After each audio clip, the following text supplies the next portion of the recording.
Hey everyone, Andre here along with Joey, Tris, and Tom to give our personal top 3 games of the year. That's right, this is the only award show that actually matters when it comes to gaming. We're giving our personal top choices. We've debated long and hard with ourselves, among ourselves, only ourselves, to figure out our personal top 3s. So, should be fun. I'm curious. I don't know what anyone else chose for their personal top 3s, so it's good. Well, I know at least one of them, just because it's obvious. Ignoring that, though. I'm looking at you, Joey. That's right. Spoilers. Anyways, let's get to it. Let's start off with Joey, in fact. Joey, what is your third top game of 2021? Okay, yeah, this is actually the top 2 ones I got easily, but the third one was tough for me to figure out. It was originally going to be Resident Evil Village, but I thought about it, and I'm just like, even though I didn't beat this game yet, I still love it a lot. And it's Marvel's Guardians of the Galaxy. Like, I remember like when this game was revealed and like the lead up to the release, and it just didn't look good. And because like the jokes they chose to put in the trailer just weren't great for some reason. And like Star-Lord's hairdo is stupid, but then the game came out and it's really good. It's a really fun action adventure game. It's a pretty lengthy one too, which is why I haven't beaten it yet, but the gameplay is, not only is the gameplay really fun, but the characters themselves are just super great. Like, they're well fleshed out. They, of course, are kind of similar to the movie, but they're still very much their own characters for right. This universe. And the voice actors just do an amazing job at giving these characters personality and depth, and the banter they have during gameplay is just hilarious. And yeah, I can't wait to beat this game. And the story is really good too. Like, wow, like I didn't expect it to be like that engaging and that intriguing, and it's partly due to just how great the actors bring their A game into this game. Yeah, I mean, I've heard plenty of good things since it came out. And I know before it came out, I was also hearing a bunch of people like, oh, I don't know. I'm kind of mixed on everything I've seen of it so far, but I've only heard good things since it came out. So I'm going to have to give that a try at some point, for sure. Yeah, it's really good. And I think a part of that has to do with that it's Eidos Montreal developing it, and pretty sure they also developed the Marvel Avengers game, which was not that great. No. So the expectations didn't help the expectations there. But man, This is just, it's a great single player, linear, not too long game, and we desperately need more of those in this climate. Less games as a service, more single player games. Yeah, it's a throwback to how games used to be. Yeah. Never thought I would feel nostalgic for the 2010s. The early 2010s. All right. Tris, what's your third favorite game of 2021? Like Joey, I struggled with this one, because my top 2 I know, like, hands down, but it was hard to place exactly what I wanted to have for number 3 on here. And then I kind of really looked back to what I played this year, and though I'm not done with my full experience of the game yet, kind of like Joey, I have to give this one to Metroid Dread. My first proper Metroid game, and this, like, really, really grabbed me, and completely got my interest, and I did not expect to fall in love with this game as much as I have. Everything about it just feels really, really great, and I'm looking forward to like doing a full 100%. I did not do a full 100% originally, but I'm looking forward to actually doing that and trying out the different the speed running things or sequence breaking that people have done. Like, the fact that I'm excited for the replay value of it is what made me realize that this deserves to be at number 3 for me. Mm-hmm. Nice. Yeah, you might find it hard to revisit the older Metroid games if you love Dread a lot, because the controls in Dread are just bar none excellent. Best controls in the entire series. Still good in the other games, but yeah. I played a lot of Samus Returns in preparation for Dread before going to like the preview event for it, and I could not. I was not liking the way that game felt with the 3DS. It felt really clunky, but Dread is so smooth, and I love the way that plays and feels. I'll save most of the conversation on Dread for when it inevitably comes up later in this discussion, though. I don't know what you mean, Tris. I don't know anyone else that'll possibly have it in the top 3. I'm just going to say, I hope one of you finds a new sequence break for Kraid so we can add those googly eyes in the thumbnail again. Yes. There's got to be more in there. Those are great. I love those intentional sequence breaks they built into the game. It's so clever. Stuff. All right, Tom, what is your third top game of 2021? Okay, my third top game... trying to mix things up and keep things a bit different. I'm going with Toem, the sort of photo adventure game. It's kind of made in, I believe it was made in Europe, So it's kind of got a little bit of that feel in it, but it's very much a going outdoors and just exploring nature. And you might think of it as a simple cartoony black and white game, but the audio is fantastic and like semi-realistic. It really gives the impression of my memories of like going out in the woods and stuff and exploring. So for me, that's why I kind of hit a personal note. And it was also things like Boy Scouts and stuff in that game that I was a part of.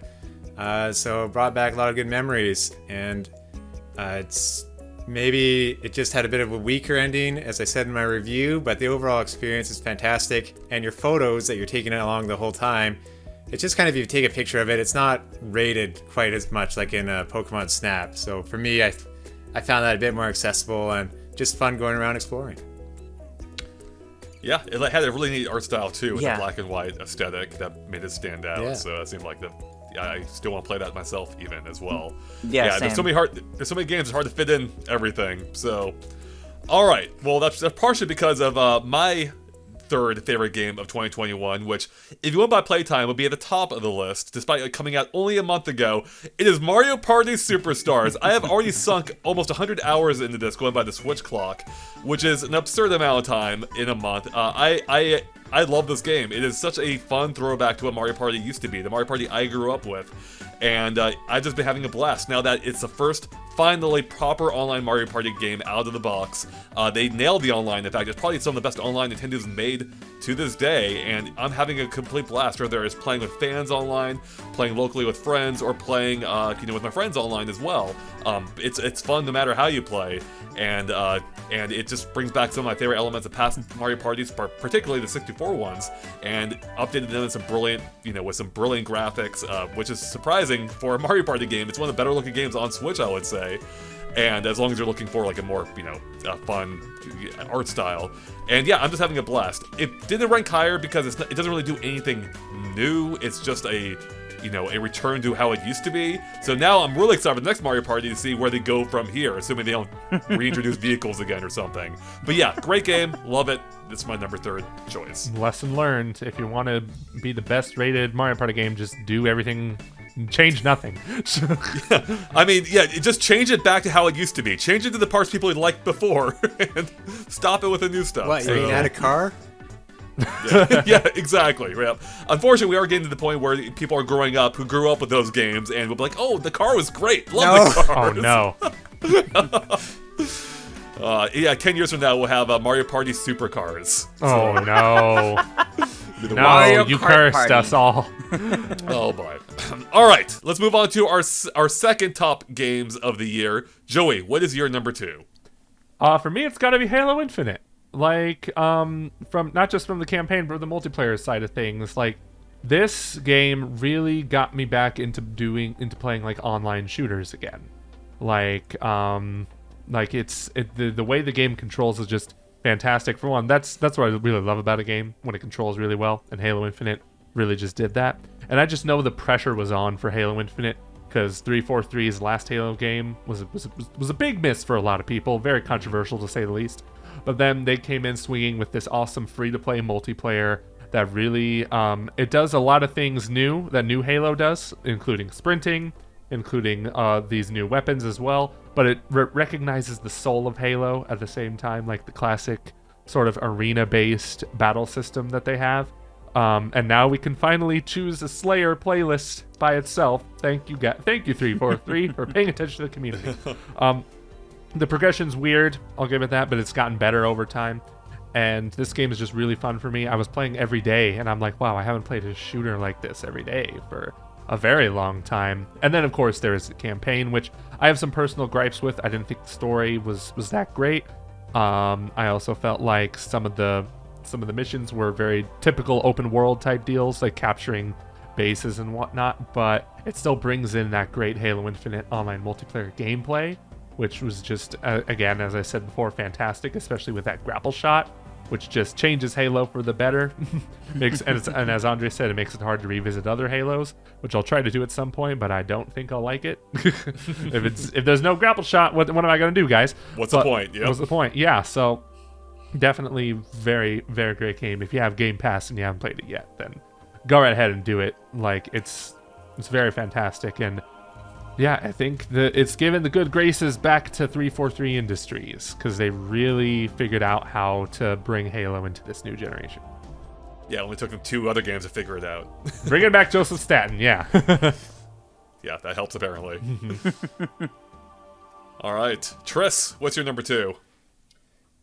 So it was a really tough pick for me between my number 1 and number 2. Like, I knew they were both going to be here, but I couldn't decide between them placement originally. But my number 2 has to be the Great Ace Attorney Chronicles. And I say this specifically not just because they were bundled together, but because it is absolutely a Part 1 and Part 2 game. It is really hard, not that it's hard for them to stand well on their own, but bundling them together into Chronicles so you can experience both games back to back is fantastic. We don't have to wait 2 years between the games that Japan did originally. These games have a fantastic story and one of my now like favorite takes on like the Sherlock Holmes characters. That's really, really fun, and I've always loved the Ace Attorney series for like its witty humor and writing and the overarching plots that kind of come into play, or even just the plots of specific cases. They get really entertaining, and I love solving the mysteries as I go. And this game ended up being my favorite Ace Attorney game ever. Like, I never counted Ace Attorney any in the series as one of my favorite games of all time, but this one took it. This one is in my list of favorite games of all time, and ended up becoming my my top favorite experience with an Ace Attorney game. And it actually makes me afraid for Ace Attorney 7, because I don't know how they could top this. I genuinely don't know how they could top it. Wow. High praise. But it was really refreshing, I guess, to have a completely different cast of characters than the main Ace Attorney ones. Like, we had a whole new set of characters that we had no idea what they were like, and you got to grow with them and see them develop. And then we had a bunch of Sherlock Holmes references here and there as it went on, and other references to history and to different literary things. And it's really, really fascinating to go through it all. You mean Sherlock Holmes? And they have to pretend. Yeah. Yes, absolutely. And they have to pretend it's a whole new region, despite being the one that was set in originally from the Japanese version. Yes, there's realism here. Didn't they only change his name to Sherlock Holmes because they couldn't get the license in America to use Sherlock Holmes, or in the West? Yeah. Yes. That's great. That's amazing. It's just like, well, I guess we'll have to do it. I'm surprised it's not in the public domain yet. I didn't realize it was that recent. It's so old. Like, why? Yeah. All right, Tom, what's your second favorite game of 2021? Okay, my second favorite game that maybe I had some of the most sheer fun with was Resident Evil 4 VR. And that one just, excuse me, coming back, like, it's the third time going back to Resident Evil 4 in a new form. I mean, you had the original on GameCube, you had the Wii version, and now in VR, it's like, but they delivered on how it controlled in it. To me, it was like an arcade experience. Going around and played a bit quicker than before, so in that terms, you know, it's fun just to revisit it faster, but still new options to play it. And just the environment on the Oculus Quest 2 is great compared to the Vive. It's super easy to set up and play a VR game quickly. I was just really impressed by the overall package and what they did in Resident Evil 4 VR, and like a ton of play styles and stuff. I mean, you think they didn't add much to the game. They didn't add new content or something. They actually cut content, but like in terms of censoring it, as we have in a video, but just they delivered a perfect playstyle for it, or actually like 3 playstyles. So yeah, that game was a ton of fun. It was awesome that they took a beloved game and were able to update it in VR, and they did so lovingly. They spent years apparently on it, and it shows. Like, it works nearly flawlessly in VR. It's one of the best VR experiences there is out there, and that's saying a lot considering I'm including Half-Life Alyx in that, a game built from the ground up for VR, and Resident Evil 4 can go basically toe-to-toe with it, minus, you know, the graphical upgrades in the last 20 years. But yeah, my dad's been addicted to it himself as a huge Resident Evil 4 fan. He's been lost to the VR version. I haven't seen him in years now. I was gonna say, one coming out a few months ago. What's I was gonna say, oh no, has he entered reality after it came out? I don't think he knows what reality is anymore. He only knows Resident Evil 4 VR, that's it. But yeah, super fun game. As I mentioned in our category awards, I especially love being able to flip the knife and gun around. It's so great. And tons of accessibility options. You can customize it to almost however you want to play. And it basically sets a template, I think, for how all future VR shooters need to work. To the point, as I said earlier, the one we were playing a couple nights ago, Tom, or last night, whatever, I don't know when this is going up, was really difficult to go to based on the control method they chose. So, anyways, I guess that brings us to my number 2. And this is why I didn't have a lot to say during yours, Joey, because mine is also Halo Infinite. I mean, this game actually really impressed me. 343, after dropping the ball, in my opinion, with Halo 4 and somewhat Halo 5. I actually just ignored Halo 5 almost entirely because of Halo 4. But I'm so happy to see that they essentially knocked it out of the park with Halo Infinite. Not only does it remind me of the classic Halos, but also feels like its own new thing at the same time, with the quasi-open world format, the new gameplay elements they added, like the grappling hook, which I adore. It's so fun.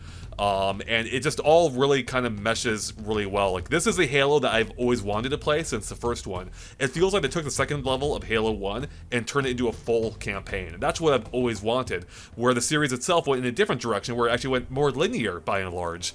And so it's nice to see them return to this, you know, not just larger format, but this massive format, where you have these really large singular regions, and it offers all these different play styles, and it's just really fun to being able to like figure out how to go after a base, and you know how you can retreat, and the new mechanics they add really change how you can, you know, how many options you have available to you.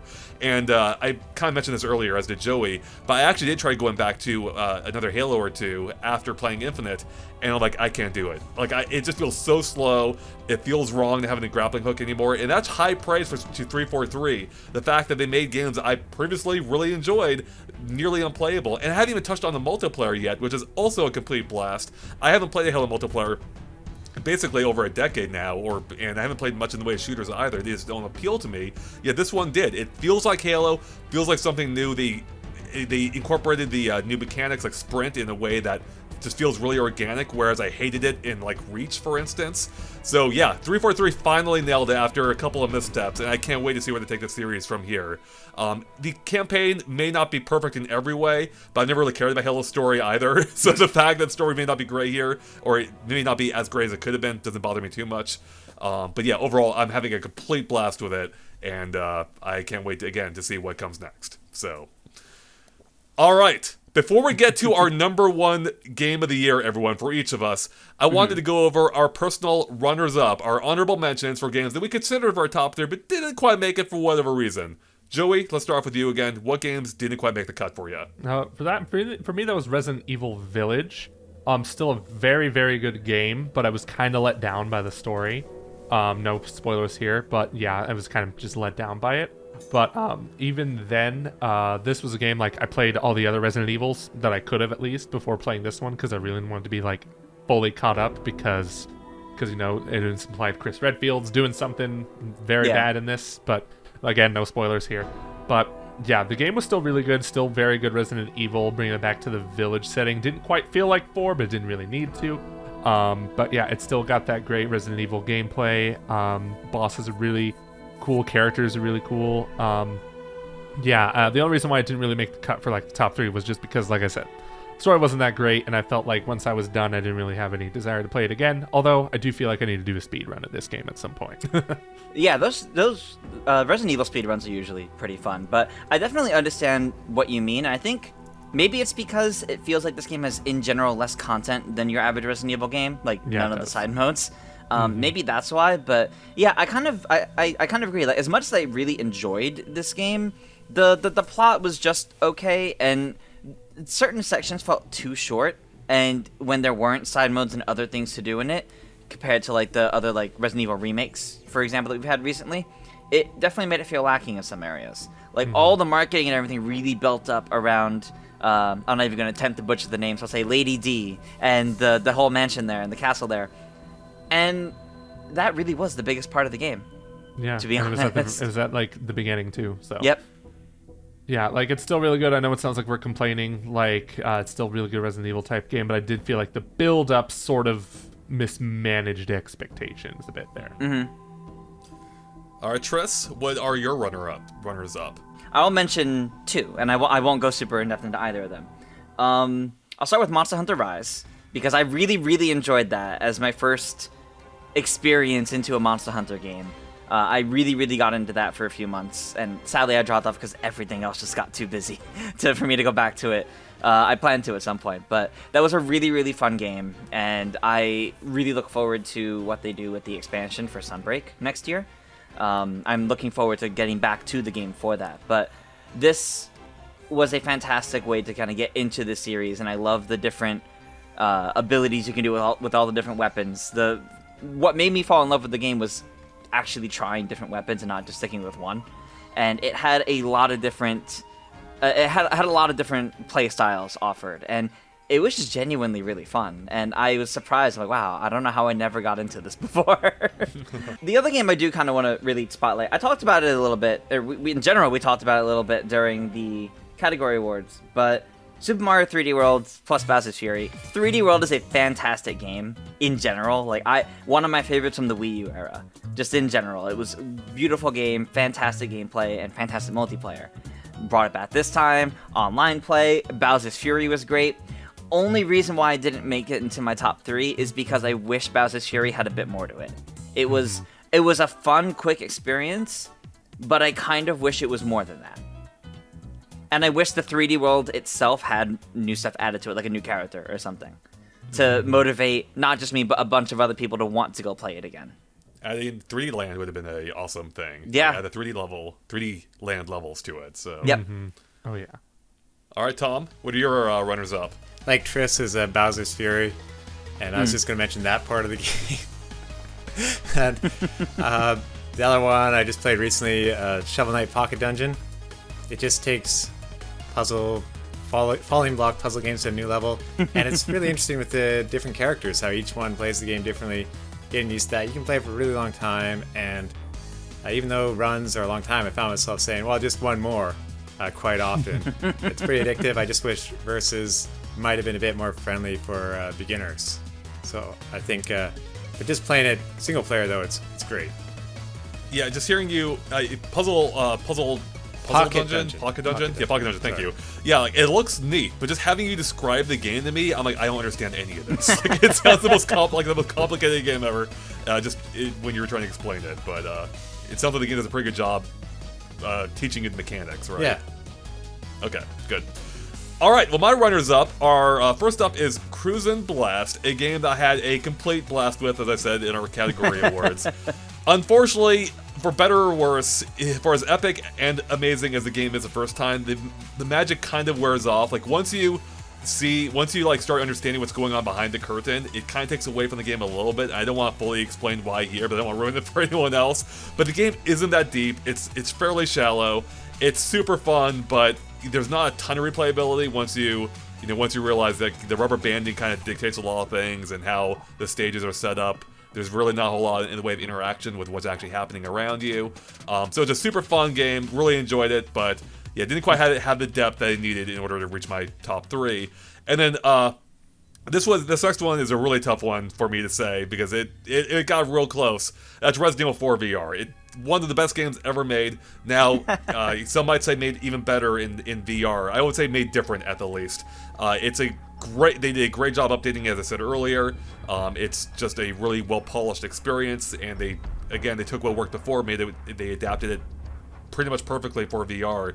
I just wish they had maybe added like a harder difficulty, or maybe adjusted some of the enemy AI to better account for the added maneuverability you have in VR, because you can kind of not cheat your way through the game, but like if you understand the AI like I do after playing it all these times, and having the response times you now have in VR and the movement you have, it's pretty easy to kind of cheese your way through some sections. And so I wish they had maybe accounted for that a little bit more, so that way you kind of had to change up how you play it. But putting that aside, that's a minor gripe. I had a complete blast with it, and it's truly a great game. I highly encourage you to check it out if you have an Oculus Quest 2. All right. And that is it for our runners-up. So it's time for the big one, the big numero uno, our top game of the year, everyone. Our individual top games of the year. Joey, what is your number one game of 2021? Say it with me now. Psychonauts. Sorry. Hold on. Here go, Joey. Here. Thank you. Nice. Yeah, I mean, you already knew Metroid Dread was going to be my game of the year when it was announced. Shocking. Because it's just like, the Metroid's back, finally. After 11 years of no new game, Dread comes back, and it doesn't just come back, it comes back swinging with the best controls in the series, the best 2D game in the series, probably. Like, some would debate Super Metroid, but to me, it's just like, this game's just, bar none, like, the most well-designed 2D Metroid, like, in terms of its controls, in terms of the layouts of the levels. Like, it just... This game reminds me how hard it is to make a really good Metroidvania game. How purposefully, like, intricate the designs of this game are. And I know there's a debate about, oh, invisible walls shouldn't exist or whatever. Not invisible walls, but, like, you gotta shoot the walls to progress. Some people had trouble getting past that idea, but I'm just like, well, the game tells you from the beginning to do that, but whatever.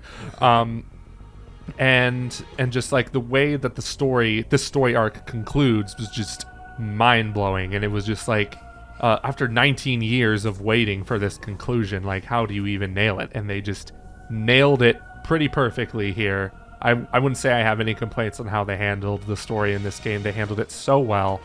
And I wouldn't say the bosses are the best in this game, like, at least visually, but, like, from a gameplay design perspective, they are so good. And they are so fun to figure out after multiple playthroughs, just, like, you really feel like you're getting better at this game, like, the more you play, and the more you keep dying over and over again, because with these bosses, you're going to keep doing that. And especially with the final boss, I'm not going to say what it is, who it is, no spoilers here, but that was just one that was just, like, so tough at first, but having beat the game 3 times now, once on hard mode, it's totally great. And I can't wait to do the 4th run of this game at some point. I eventually had to pace myself and say, okay, 3 playthroughs are enough for now, Joey. Let's play something else right now. But yeah, it was just a treat after waiting for this game for 19 years. Just wow. Wowzers, so good. And it was great to see this game be the topic of discussion come October, because, like, a part of me was just like, man, how is a 2D side-scrolling game that costs $60 gonna fare in this environment? And, you know, everyone seemed to accept it with open arms. Like, it's just great to have Metroid back. Yeah. So it did live up to all your expectations? It did, yeah. It totally did. Good. That's fantastic. The only thing I'll say is the music's not that great. That's it. Even then, I could forgive that. That's fair. Nice. So I have 2 points to raise from this. One, so you're saying that you're gonna have your New Year's countdown be your 4th playthrough. So you finish the game and reach the credits at New Year's. Oh man, don't put that pressure on me. But the other thing I wanted to bring up though is you raised a really good point with the difficulty and the challenge to it. And this is part of why it also made it into my top 3. Metroid Dread is one of the few games I played where it's rewardingly challenging. Like, it feels satisfying to overcome every challenge that it presents. And not a lot of games, especially not a lot of Nintendo games, are difficult right out the door. Mm-hmm. And like from like the first hour. This is. And it rewards you really well for overcoming that challenge and adapting to it. And it's a great feeling, honestly. We didn't even touch on the Emmys either, that add this near constant pressure, you know, to keep moving and figuring out how to. They added a dynamic element to the level design, so you have to figure out like how to get around them in real time, and that's a pretty cool thing. And they weren't annoying, like they weren't everywhere. They still had the dedicated zones, which is great because like I didn't want this thing following me around everywhere like Mr. X in Resident Evil 2. But yeah, right. That might add too much pressure if it happened. I mean, just having areas you can relax and the tense moments help help the experience along. Because yeah, Mr. X all the time, that's stressful. All right, Tris, what is your top game of 2021? So this might be a little bit obvious, but this is also why I didn't say much when it came up earlier. But my number 1 is Mario Party Superstars. This is the game we've been waiting for so long, and it delivered it beautifully. This is the Mario Party experience I've wanted since even before I realized I wanted it. Like a perfect online system, and as you mentioned, Andre, arguably one of Nintendo's best online systems. I've rarely had problems in this, but it has so much content. Obviously, it could have more, and that would be fantastic if it did. But it has so much. It has more than Super Mario Party did, so there's less complaints there. And it's really great in how Mario Party feels like it's properly back. And that's something that like years ago I like made peace with the fact that we probably wouldn't ever come back to this point with Mario Party. I had like glimmers of hope with Mario Party the Top 100 like 4 years ago, and then with how that turned out, I was like, that's probably the closest we'll ever get. But this really delivered it, and this game has been so much fun. Like you, Andre, like over 100 hours put into it. There's so much here to keep enjoying, and since you can play with random people online, every round is going to be different. It's not, it's not your classic Mario Party. You get together with the same group of friends and always play, and you know their play styles, so you know what to look out for, and it's going to be exactly the same or pretty similar. Getting annoyed at the same friends and ruining and remaking the same friendships all over again. But you get to play with people online, whether you know them or not, or create a room, or complete strangers. It's so much fun. And this is my favorite Mario Party experience in general. There was no way it wasn't going to be my game of the year with how much I love this. I knew when you were reacting to it that it was going to be your game of the year. Absolutely. Not reacting, you mean? Yes. My goodness. And yeah, I played that game. I only played the game once at a friend's house, but man, was it fun. And I played like Super Mario Party for the first time not too long ago before that. And I was just like, okay, this is fine, but it's not like anything incredible. And then Mario Party Superstars came in, and I'm like, yep, this is a slap. This is a good one. I think it is. I think it's also the officially highest rated Mario Party ever, which is kind of nice to see after the original games, like, which I loved back in the day, but like they never scored particularly well. They usually got middling scores. So I think we're now seeing the effect of having people who grew up with the games reviewing the games, who now appreciate that style of gameplay, and it's nice to see that finally reflected in the scores because Mario Party Superstars is really good, and it's what's really especially fun about it too is like you're never really out of the game. Like it's very rare that someone can like fully dominate based on skill alone, and especially with chance times out there, they can switch it at any time. So it's like I even got my mom to play around, and she doesn't play like fast-paced games, and she had fun with this. So yeah, that's a good choice pick. Or Tris, good pick, Tris. All right, Tom, what's your top game of 2021? Well, speaking on the theme of like Joey games that you get a sort of mastery out of it, that are really tough at the beginning, maybe ones that you get upgrades along the way, and Tris about being nostalgic about old games. For me, my top pick of 2021 was Cyber Shadow from earlier in the year. Right. Like, wow, actually remembering a game that came out in the first half of the year. No. That never happens. That's how good it was. I have Cyber Shadow. You're like a cybernetic ninja. It's in the style of kind of 8-bit Ninja Gaiden-like games, with kind of almost like a Capcom Mega Man-like flair in it, because there's an evil scientist that you're kind of starting. So you get a bit of cheesiness, but it's also a fairly serious story too.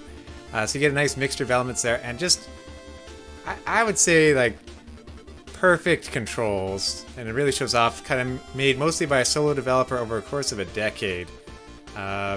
You just feel the level of effort put into the game, and moving on to an ending that, I would say was excellent, and like a build up that really paid off towards the end. So it's not one that personally I would be revisiting all the time, but for anyone who loved ninja games, or just 8-bit style games that have been remade way better and advanced past that era, I highly suggest playing Cyber Shadow.